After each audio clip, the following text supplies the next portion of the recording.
आप सभी को इस कार्यक्रम में स्वागत करते हैं और अभिनंदन करते हैं। सर्वप्रथम यीशु मसीह में आप सभी को नमस्कार। सत्य पथ मिनिस्ट्री हमारे विचार में कई वर्षों से थी कि कैसे हम बड़े जन समूह को परमेश्वर के ज्ञान एवं उसकी इच्छा एवं उसके प्रेम का संदेश जो उसने मनुष्य जाति के लिए जो प्रदान किए हैं जन जन तक पहुंचाना है। टीवी चैनल एक ऐसा माध्यम है जिसके द्वारा हम इस योजना को सफल रूप दे सकते हैं। सत्य पथ मिनिस्ट्री श्री जेम्स कुरियन एवं उसके परिवार जबलपुर के द्वारा संचालित किया जाएगा। यह मिनिस्ट्री श्री जेम्स कुरियन एवं उनके पुत्र जयंत कुरियन एवं जॉन कुरियन, पुत्री ग्रेस तुहिन दास एवं पुत्रवधू कृपा जयंत एवं प्रियंका जॉन कुरियन इसमें सहभागी होंगे। यह कार्यक्रम हर शनिवार को टीवी चैनल में शाम 5 बजे से 5:30 बजे तक प्रस्तुत किया जाएगा। आप सभी से निवेदन है कि इस कार्यक्रम को देखें और आत्मिक लाभ उठाएं। जय मसीह की।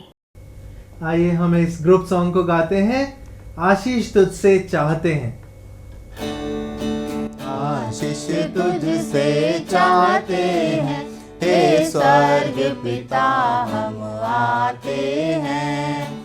आशीष तुझसे चाहते हैं, हे स्वर्ग पिता हम आते हैं। कोई खूबी है न लिया कर, बख्शो हमको अपनी ताकत। कोई खूबी है न लिया कर, बख्शो हमको अपनी ताकत। खाली दिलों को लाते हैं, खाली दिलों को लाते हैं, हे स्वर्ग पिता हम आते हैं। आशीष तुझसे चाहते हैं, हे स्वर्ग पिता हम आते हैं। हमने बहुत खताएं की है, रहे निकामे जफाएं की है। हमने बहुत खताएं की है, रहे निकामे जफाएं की है। शर्म से सिर झुक जाते हैं, शर्म से सिर झुक जाते हैं, हे स्वर्ग पिता हम आते हैं। आशीष तुझसे चाहते हैं, हे स्वर्ग पिता हम आते हैं। तुम हो शक्तिमान प्रभु जी, दया भी है अपार प्रभु जी। तुम हो शक्तिमान प्रभु जी, दया भी है अपार प्रभु जी। हम दो सनम गाते हैं, हम दो सनम गाते हैं, हे स्वर्ग पिता हम आते हैं। आशीष तुझसे चाहते हैं, हे स्वर्ग पिता हम आते हैं।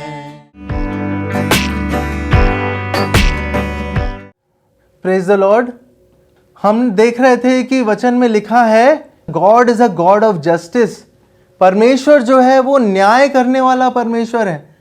हम देखते हैं कि रोमियो में लिखा है कि परमेश्वर ने कहा मैं तुम्हारे कामों के अनुसार तुम्हारा न्याय करूंगा। वचन में ये लिखा हुआ है कि he will render to each man according to his deeds.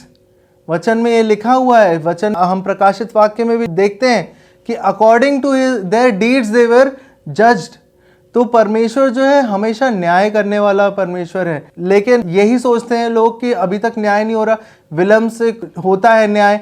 लेकिन परमेश्वर जो है विलंब से न्याय नहीं करता है। परमेश्वर न्याय तो करता है, लेकिन जब न्याय करता है तो उसके बारे में किसी को जानकारी ना हो, ऐसा भी होता है कि उसके बारे में जानकारी नहीं हो, क्योंकि परमेश्वर जो है वो सब कुछ देख सकता है। हमको बाहर से कुछ ना दिखाई दे रहा हो कि न्याय हो रहा है, लेकिन वो न्याय जो है वो अंदर से लेकर बाहर, बाहर से लेकर अंदर सब तक होता है। हम कितने भी हम पैसे वाले हो सकते हैं, लेकिन अगर हमारे अंदर वो धन नहीं है जो परमेश्वर की वस्तु है, यीशु मसीह की जो वस्तु है, अगर वो हमारे पास नहीं है तो हम गरीब हैं, हम निर्धन हैं। अगर हमारे पास वो वस्तु बिल्कुल नहीं है तो हमसे अधिक गरीब कोई नहीं हो सकता। चाहे कोई भी कितना भी धनी, कितना भी धनवान इस संसार का हो, लेकिन अगर उसके पास वो सच्चा धन नहीं तो उसके पास कुछ भी नहीं है। हम देखते हैं कई लोग कितने परेशान होते हैं, कितनी बड़ी बड़ी हस्तियां क्या क्या कर लेती हैं, जीवन को ख़त्म भी कर देती हैं। उनको ये सब करने की क्या ज़रूरत है? क्योंकि उनको उस चीज़ का अनुभव होता है जो परमेश्वर से दूरी में अनुभव की जाती है। हम देखते हैं कि परमेश्वर ही हमको धनी बनाते हैं। वचन में लिखा है कि riches and honor are with him, enduring riches and righteousness। वचन में लिखा है कि जो बुद्धि है उसके दाएं हाथ में लाइफ, इटर्नल लाइफ, और बाएं हाथ में धन और महिमा है। ऐसा क्यों लिखा है? क्योंकि बुद्धि से बहुत सारी चीज़ें प्राप्त होती हैं। इसका मतलब ये नहीं है कि हम धन और महिमा को कमाने के लिए हम बुद्धि को प्राप्त करना चाहें। ये एक सेल्फिश एम्बिशन है। परमेश्वर ने कहा है कि हमको सेल्फिश एम्बिशन नहीं रखना है। वचन में पौलुस ने लिखा है कि जो जो बातें मेरी लाभ की थी उन्हीं को मैंने मसीह के कारण हानि समझ लिया है, और मैं उस मसीह की पहचान की उत्तमता के लिए सब वस्तुओं को हानि समझता हूं, और मैंने सब वस्तुओं की हानि उठाई और मैं उन्हें कूड़ा समझता हूं ताकि मसीह को प्राप्त करूं। यह ऐसा क्यों बोल रहा है? उसके ज़माने में भी तो धन हुआ करता था, तो उसको जो जो बातें उसके लाभ की थी, यानी लाभ की जो वस्तुएं हैं, अच्छा खाना, अच्छा पहनना, उस ज़माने की ऐशो आराम की चीज़ें, बड़ा महल, ये सब उसने कूड़ा क्यों समझ लिया? क्यों कूड़ा समझ लिया? इतना बुद्धिमान व्यक्ति, इतने सारे उसने पत्रियाँ लिखी, उसने कूड़ा क्यों समझ लिया? उसको कूड़ा समझा क्योंकि उसने ये जाना कि वो वाकई में कूड़ा है, वो वाकई में कूड़ा है, इसीलिए उसने उसको कूड़ा जाना। क्यों? हम देखते हैं कि वचन में जैसा लिखा है कि जो पृथ्वी पर की नहीं परंतु स्वर्गीय वस्तुओं की खोज में रहो, जहाँ मसीह वर्तमान है और परमेश्वर के दाहिने हाथ विराजमान है। हम देखते हैं कि इन चीज़ों का, जो मसीह की वस्तुएं हैं, उनका मोल नहीं नापा जा सकता। हम मत्ती में देखते हैं, मत्ती में लिखा है कि जो स्वर्ग का राज्य हमारे अंदर है, और स्वर्ग का राज्य उस व्यापारी के समान है जो बहुत बहुमूल्य मोती ढूंढा करता था, लेकिन जब उसको एक इतना बहुमूल्य मोती मिला जो सबसे ज़्यादा बहुमूल्य था, तो उसने अपना सब कुछ बेच दिया और उस बहुमूल्य मोती को ले लिया।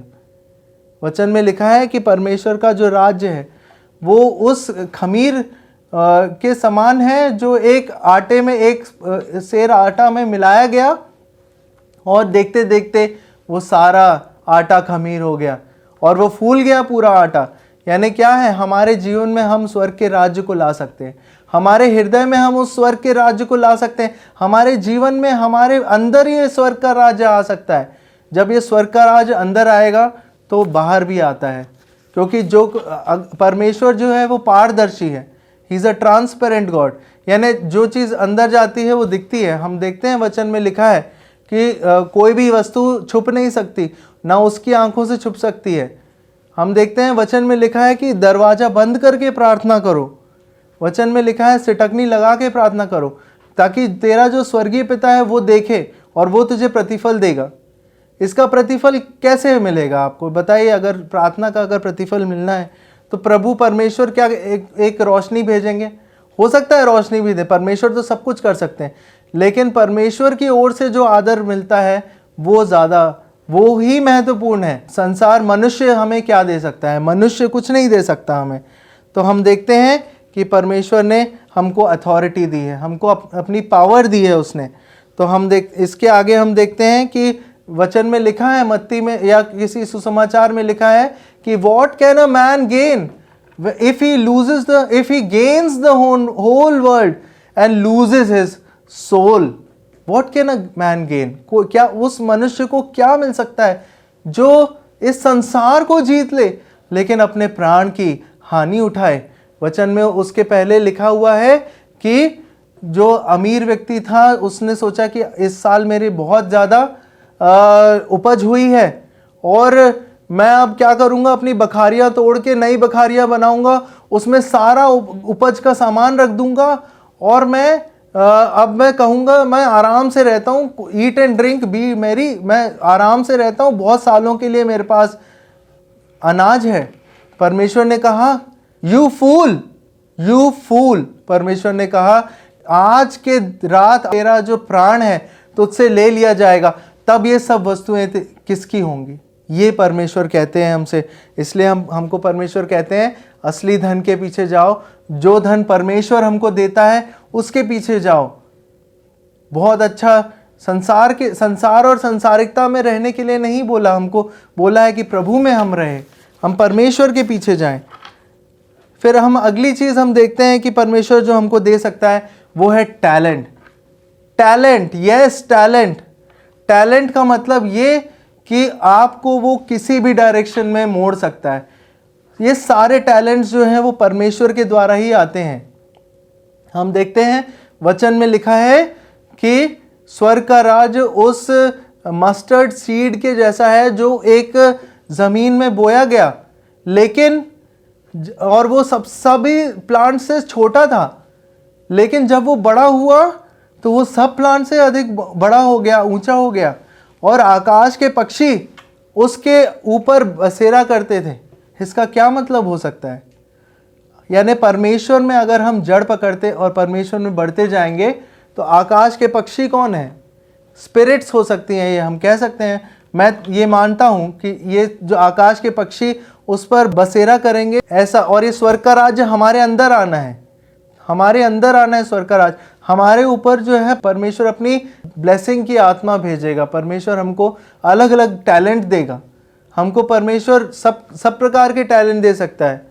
सारे अधिकारी, चाहे वो कोई भी अफसर क्यों ना हो, चाहे वो कितना भी अच्छा वक्ता क्यों ना हो, चाहे वो कितना भी अच्छा आर्टिस्ट क्यों ना हो, पेंटर क्यों ना हो, राइटर क्यों ना हो, या डॉक्टर क्यों ना हो, इंजीनियर क्यों ना हो, साइंटिस्ट क्यों ना हो, ये सब कौन देता है? ये टैलेंट्स कौन देता है?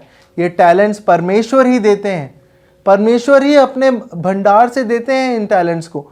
इसीलिए परमेश्वर की ये वस्तु है, यीशु मसीह की ये वस्तु है, टैलेंट। हम देखते हैं वचन में लिखा है कि एक को उसने 5 तोड़े दिए, एक को 2 तोड़े दिए और एक को 1 तोड़ा दिया। ऐसा क्यों किया उस व्यक्ति ने? क्योंकि वो उसकी योग्यता के अनुसार उनको दे रहा था। उसको मालूम है कि 5 वाला जो है वो 5 और कमा सकता है। उसको मालूम है कि 2 वाला है वो 2 और को कमा सकता है, और 1 वाला कम से कम 1 को 2 तो जरूर कर सकता है वो। इसीलिए पर उस व्यक्ति ने कि 1 को 5 टैलेंट दिए, 1 को 2 टैलेंट दिए और 1 को 1 टैलेंट दिया, ताकि वो लोग और अधिक कमा के अपनी विश्वास योग्यता बताएं। उसको लालच नहीं था कि वो उन टैलेंट से वो कुछ बहुत अच्छा कर लेगा। ये जो मकान मालिक था उसको लालच नहीं था, वो सिर्फ टेस्ट करना चाहता था। ऐसे ही परमेश्वर भी हमको करते हैं। अगर हम में योग्यता हम दिखाएं, हम परमेश्वर के प्रति अपने आप को समर्पित रखें, परमेश्वर के प्रति अपने आप को समर्पित करें, अपने पापों से फिरें, अपने गलतियों को मानें, अपने आप को सुधारें, तो फिर परमेश्वर हमको योग्य समझता है और हमको परमेश्वर जो है टैलेंट देता है। उतने ही टैलेंट देता है जितना कि हम अपने आप में वर्क करेंगे। हम अपने आप में वर्क करें तब परमेश्वर हमको ज़्यादा टैलेंट देगा, और हमें यह बुद्धि भी देगा कि उससे हमको कैसे डबल करना है, उस चीज़ को हमको कैसे बढ़ाना है। हम अपने आप को योग्य बनाएं, अपने जीवन में बदलाव करें। टैलेंट जो है वो परमेश्वर ही देता है। बुद्धि और समझ की जो है यहोवा ही देता है। ज्ञान और समझ की बात उसी के मुख से निकलती है। अपने मन को तोड़ें, कुचले हुए मन को और टूटे हुए हृदय को परमेश्वर तुच्छ नहीं जानते। देखिए कैसा है परमेश्वर, कितना अच्छा है परमेश्वर, कि टूटे हुए मन को परमेश्वर तुच्छ नहीं जानते। हम देखते हैं कि हम अपने जीवन में क्या करते हैं। अगर कोई हमसे गिड़गिड़ाता है तो हम सोचते हैं कि उसकी कोई वैल्यू ही नहीं है, लेकिन जब हम परमेश्वर के सम्मुख गिड़गिड़ाते हैं तो परमेश्वर हमारी सुन लेता है। ये उसकी क्वालिटी है, ये उसकी परमेश्वर के पास ये क्वालिटी है। हमको भी ऐसे ही बनना है, हमको भी दया दिखाना है, हमको भी अच्छे होना है। परमेश्वर एक नम्र हृदय को चाहता है। उसकी एक और वस्तु है कि वो एक हम्बलनेस चाहता है। Humbleness is the thing. Humbleness भी परमेश्वर में हम देखते हैं कि वचन में लिखा है king of kings and lord of lords. जब वचन में ये लिखा है, लेकिन वचन में ये क्यों नहीं लिखा है कि king of all kings and lord of all lords? ऐसा क्यों नहीं लिखा है? ऐसा इसलिए नहीं लिखा है क्योंकि परमेश्वर हम्बल है, परमेश्वर मीक है। यीशु मसीह मीक है। ही मीकली एंड्योर्ड सॉरोज। अपने आप को उसने ऐसा शून्य कर दिया कि उसने एक मनुष्य रूप धारण करके इस संसार में आया और हमारे लिए क्रूस पर बलिदान हुआ। क्रूस भी एक शर्मनाक मृत्यु जो उस जमाने के अटर क्रिमिनल्स को दी जाती थी, उस क्रूस पर उनने अपने अपने प्राण को त्यागा। कितना मीक है हमारा परमेश्वर, कितना हम्बल है हमारा परमेश्वर, इतना विलंब से क्रोध करने वाला है, इतना वो अति करुणामय परमेश्वर है। वो करुणा निधान है, वो अपने शरणागतों का वो सहारा है, उनके लिए वो ढाल बनता है, उनके लिए वो शरण स्थान बनता है, वो उनके लिए गढ़ बनता है। परमेश्वर कितना महान है।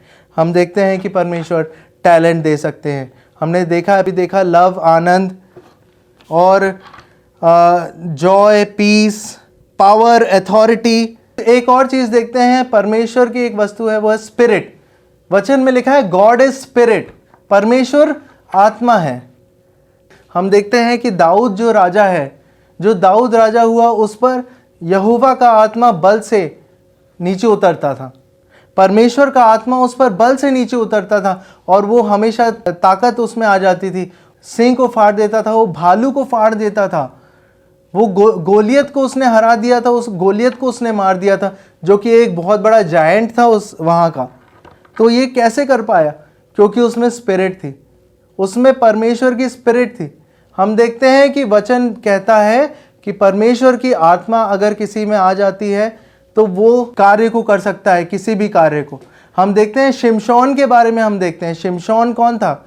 शिमशोन एक मनुष्य ही था, लेकिन परमेश्वर का आत्मा उस पर आ जाता था और जब उस पर परमेश्वर का आत्मा आ जाता था तो वो एक डोंकी की जॉ बोन से लेकर वो 1000 लोगों को मार देता था।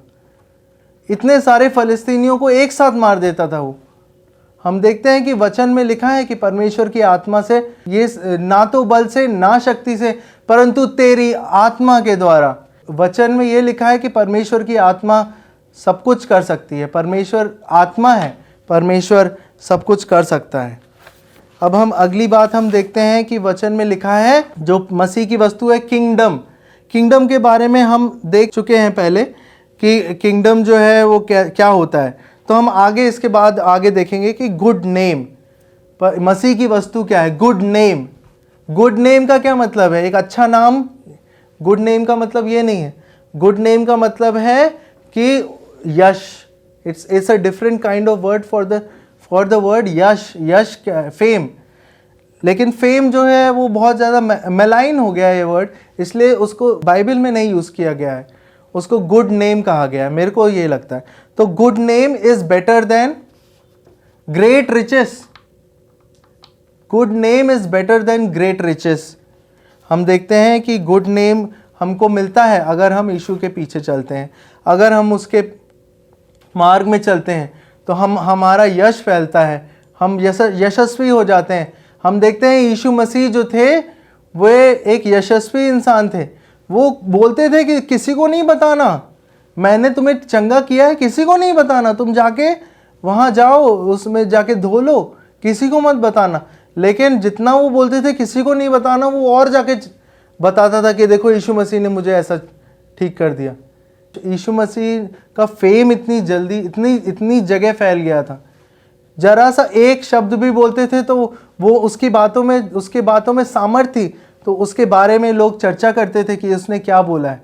इसीलिए तो इतने सारे गॉस्पेल्स लिखे गए। 4 गॉस्पेल्स तो हमारे कैनोनिकली हम रिकग्नाइज करते हैं कि गॉस्पेल्स हैं, और वचन में लिखा है कि यीशु मसीह का जो फेम है इट्स स्प्रेड एवरीवेयर।